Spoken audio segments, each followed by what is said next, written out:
പരിക്കുകളെ ഇനി പേടിക്കേണ്ട. എല്ലാവിധ സ്പോർട്സ് ഇഞ്ചുറികൾക്കുമുള്ള സമഗ്ര പരിഹാരം ഇവിടെയുണ്ട്.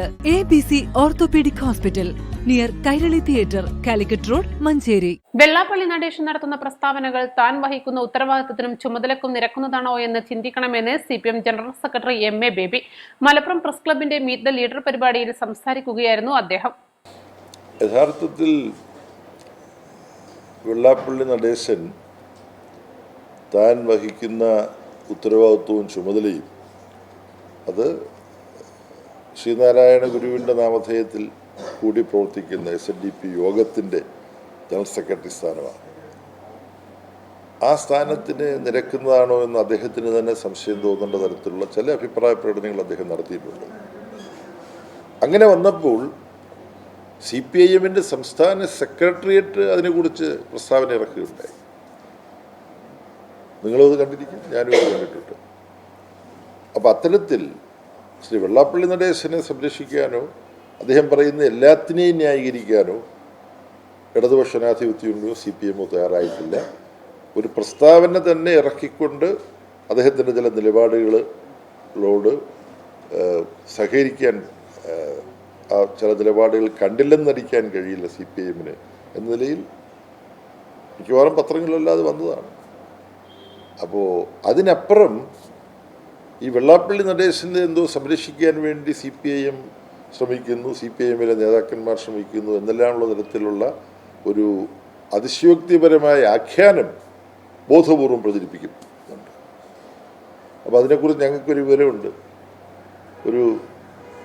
ഒരു വ്യക്തി എടുത്ത് ഒരു വനിതയോടാണ്, പ്രായം ചെന്നൊരു വനിതയോട് എന്തൊക്കെയാണ് കാര്യങ്ങളെന്ന് ചോദിച്ചപ്പോൾ ആ വനിത പറഞ്ഞു, അല്ല മറ്റു കാര്യങ്ങളെല്ലാം കുഴപ്പമില്ല, ഗവൺമെൻറ് എല്ലാം കൊള്ളാം, മുഖ്യമന്ത്രി എല്ലാം കൊള്ളാം, പക്ഷേ ഇന്ന ആളെ വണ്ടി കയറ്റിക്കൊണ്ട് പോകാൻ പാടില്ലായിരുന്നു, അത് തെറ്റായിപ്പോയി ഒരാൾ പ്രതികരിച്ചു.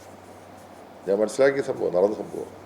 അപ്പോൾ ഇദ്ദേഹം ചോദിച്ചു, നിങ്ങളീ പറഞ്ഞ വണ്ടി കയറ്റാൻ പാടില്ലായിരുന്നു നിങ്ങളീ പറഞ്ഞ ആൾ, ഈ പറഞ്ഞ വെള്ളാപ്പള്ളി നടേശൻ, അദ്ദേഹം ആരാന്നറിയൂ? അതെനിക്കറിഞ്ഞൂടാ, അതാരാന്ന് എനിക്കറിഞ്ഞൂടാ. അങ്ങനെ സംഭവമാണ്, ഒരു നടന്ന സംഭവമാണ്. അപ്പം ഇത് എന്തോ വലിയ അപകടം പിടിച്ച ഒരാളാണ് എന്ന തരത്തിൽ അദ്ദേഹത്തെ അവതരിപ്പിക്കുകയും അത്ര അപകടം പിടിച്ച ആളിനെ വണ്ടി കയറ്റാൻ പാടില്ല. നമുക്കിപ്പോൾ സുജന മര്യാദയില്ല. ഞാനിവിടെ വന്നിറങ്ങുന്നു, മറ്റൊരു സ്ഥലത്തേക്ക് ഞാൻ പോകുമ്പോൾ കൂടുള്ള ഒരാൾ, അപ്പോൾ അത് പിന്നെ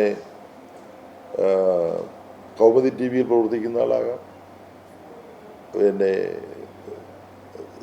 റിപ്പോർട്ടർ TV പ്രവർത്തിക്കുന്ന ആളാകാം, ജനൻ TV പ്രവർത്തിക്കുന്ന ആളാകാം, മീഡിയ വണ്ണി പ്രവർത്തിക്കുന്ന ആളാകാം.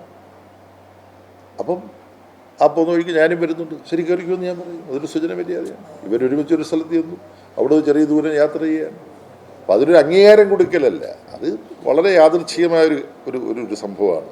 അങ്ങനെ ഇനിയിപ്പോൾ ഞാൻ ചോദിക്കട്ടെ, അദ്ദേഹം നിങ്ങൾ കാറിലൊന്നും കയറണ്ട, നിങ്ങൾ മാറി നിൽക്കൂ എന്ന് പറഞ്ഞിരുന്നെങ്കിൽ നമ്മുടെ മാധ്യമങ്ങൾ നല്ലൊരു ഭാഗം പറയാൻ പോതെ, ഒന്നുമില്ലെങ്കിലും ഈ സമൂഹത്തിൽ SNDP യോഗത്തിൻ്റെ ഒരു സെക്രട്ടറി അല്ലേ, അദ്ദേഹം കാറിലൊന്ന് കയറട്ടോ എന്ന് ചോദിച്ചപ്പോൾ എന്ത് ധാർഷ്ട്യത്തോടു കൂടിയാണ് ഈ മുഖ്യമന്ത്രി പാടില്ല എന്ന് പറഞ്ഞ് അദ്ദേഹത്തെ മാറ്റി നിർത്തിയത് എന്ന് നിങ്ങൾ എഴുതുമായിരുന്നോ ഇല്ലയോ എന്ന് എനിക്ക് അറിഞ്ഞുകൂടാ. ഞാൻ ഒരു ഉദാഹരണത്തിനാക്കാം, നമുക്ക് പലതരത്തിൽ ആലോചിക്കാമല്ലോ.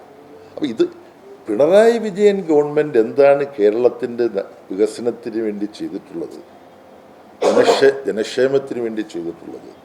ഇന്ന് സ്കൂളുകളിലൊക്കെ റോബോട്ടിക്സ് പഠിപ്പിക്കുകയാണ് കേരളത്തിലെ സ്കൂളുകളിൽ. ഇത് പറയുമ്പോൾ ചിലർക്ക് അറിഞ്ഞുകൂടാ, ചിലർ അറിഞ്ഞിട്ടില്ല. വലിയ മാറ്റമല്ലേ? എല്ലാ സ്കൂളുകളും സ്മാർട്ട് ക്ലാസ് റൂമുകളായിട്ട് മാറുകയാണ്.